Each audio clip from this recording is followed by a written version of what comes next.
Solo levelling के ये 3 future fights पूरा इंटरनेट को हिला देने का क्षमता रखता है और उनमें से सबसे पहला है जिनहू वर्सेस बेरू का फाइट। जेजू आइलैंड एक ऐसी जगह जो पहले एक पैराडाइज था लेकिन अब वो मौत का घर बन चुका है। कुछ साल पहले यहाँ पर एक एस रैंक की गेट ओपन हुई थी जिनमें से कुछ एंट्स बाहर निकले थे और एक कोई नॉर्मल एंट्स नहीं था। ये एंट्स बहुत ज़्यादा पावरफुल थे और ये इवॉल्व भी हो रहे थे।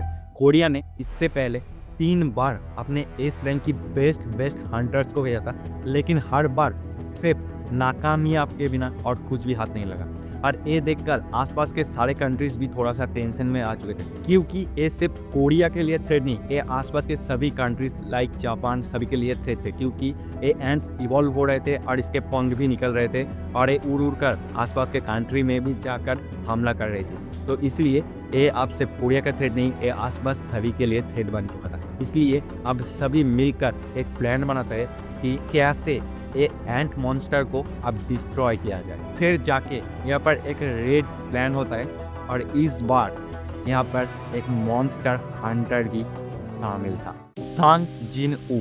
ए हंटर बिकम्स मॉन्स्टर। सांग जिन ऊ अब पहले की तरह वीकेस्ट हंटर नहीं, अब वो एक एस रैंक का पावर हाउस बन चुका था। अब उसके पास सिर्फ खुद का स्ट्रेंथ नहीं, उसके पास एक पूरा शैडो आर्मी है। पर भाई ये कोई नॉर्मल एंट्स नहीं था, इसका एक किंग भी था, द एंड किंग बेरू।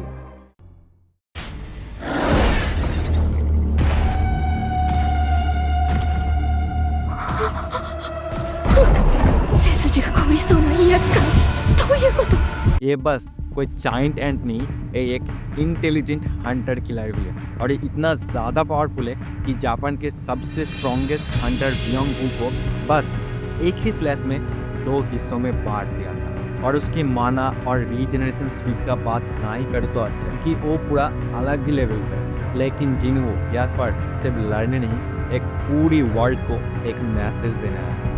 उसके बाद जिनहू और बेरू के फाइट स्टार्ट होता है और जो फाइट को देखकर आसपास सारे जो इस रंग के हंटर्स थे वो भी चौंक गए थे भाई, क्योंकि वो फाइट देखकर ये लग ही नहीं रहा था कि दोनों इस रंग के फाइटर्स फाइट कर रहे। लग रहा था कोई नेशनल लेवल के 2 हंटर्स यहाँ पर एक दूसरे से टकरा रहे हैं।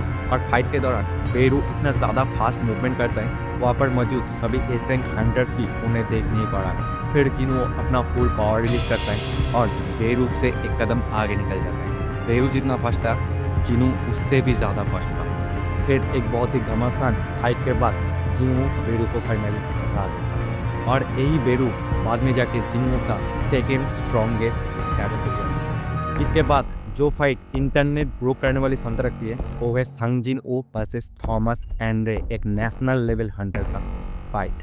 थॉमस एंड्रे और सांग जिन ऊ के बीच में जो टकरार हुआ वो सोलो लेवलिंग का एक सिग्निफिकेंट मोमेंट है, जो दोनों कैरेक्टर्स की सिग्निफिकेंट पावर और इमेंस स्ट्रेंथ। ये फाइट तब स्टार्ट होता है जब सांग जिन ऊ वांग डंग सो को सेल्फ डिफेंस में मार देता है। भले ही थॉमस सिचुएशन को समझ सकता है और उसको पता है कि ये उसका गिल्ड मेंबर का ही दोस्त था, लेकिन अपने चलती प्राइड और गिल्ड मेंबर मरने की वजह से वो अपने ईगो की वजह से सांग जिन ऊ को चैलेंज कर देता है। फिर ये बैटल स्टार्ट होता है और ये बैटल्स एक शेड्यूल्ड एरिया में होता है ताकि दोनों अपना फुल पावर का यूज़ कर सके और आसपास कोई कोलैटरल डैमेज भी ना हो। थॉमस एंड्रे, जिसको अमेरिका का सबसे ज़्यादा स्ट्रॉन्गेस्ट हंटर माना जाता है और वो एक नेशनल लेवल हंटर भी है, जो कि एक नेशनल लेवल हंटर एक ट्रिपल एस रैंक की बराबर होता है। और थॉमस एंड्रे के पास immense physical strength, incredible speed और इंसेंट माना कंट्रोल है और उसकी फाइटिंग स्टाइल ब्रूटल फोर्स पे डिपेंड करता है, जिसमें वो अपनी सिर रॉबर्ट की वजह से ओपोनेंट्स को ओवरपावर करता है। और इस पॉइंट तक सांग जिन ऊ काफ़ी ज़्यादा डेवलप कर लेता है अपने स्किल्स को। उसने अपने शैडो एबिलिटीज को भी मास्टर कर लिया है और अपने पावर्स का डीप अंडरस्टैंडिंग भी गेन कर ली है। तो वो अब थॉमस एंड्रे की स्ट्रेंथ को मैच कर सकते हैं और कुछ एक्सपेक्ट में और थॉमस एंड्रे को बीट भी कर सकता है। और एक फियर्स बैटल के बाद वो थॉमस एंड्रे को सबड्यू करने में सक्सेसफुल होता है और अपनी एक इमेंस स्ट्रेंथ और पावर की एक झलक दे जाता है। लेकिन सांग जिन ऊ उसका जान नहीं लेता, उसकी इमेंस स्ट्रेंथ और पोटेंशियल का रिस्पेक्ट करते हुए उसे छोड़ देता है। और ये फाइट के बाद दुनिया को ये पता लग चुका था कि सांग जिन ऊ अब वर्ल्ड का सबसे ज़्यादा स्ट्रॉन्ग हंटर है। उसके ऊपर कोई नहीं है। जो थर्ड बैटल है इंटरनेट ब्रोक करने वाला संदर्भ थे वो है संग जिन ऊ वर्सेस आर्किटेक्ट का बैटल।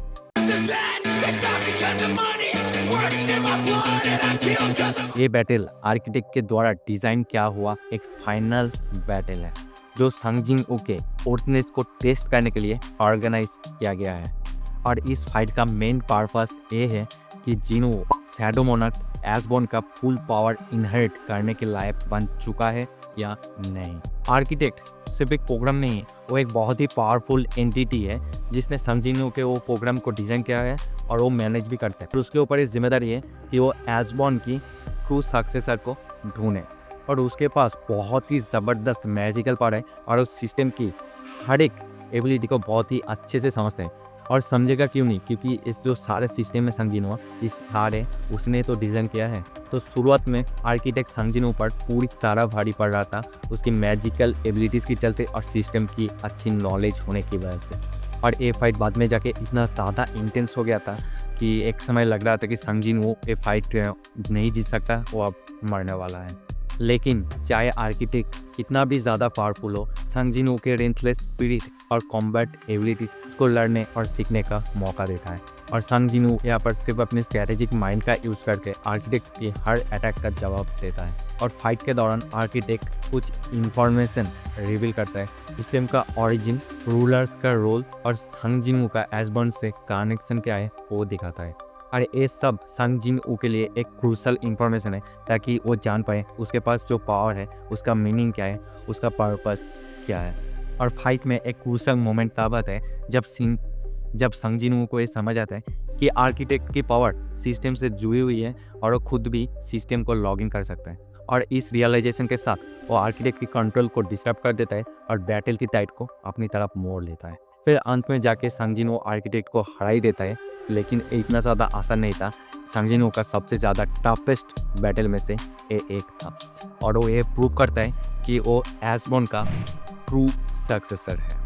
और ये बैटल सिस्टम की ट्रायल्स को एंड करके सोलो लेवलिंग के फाइनल RTX स्टेज सेट कर देता है। तो आपको ये फाइट्स के बारे में जान के कैसा लगा नीचे कमेंट करके बताओ। और अगर वीडियो अच्छा लगा तो वीडियो को लाइक कर दो और चैनल पे नए हो तो चैनल को सब्सक्राइब करके बेल आइकन बेल पे प्रेस कर देना। तो आज के लिए इतना ही, मैं फिर से एक नए किसी वीडियो के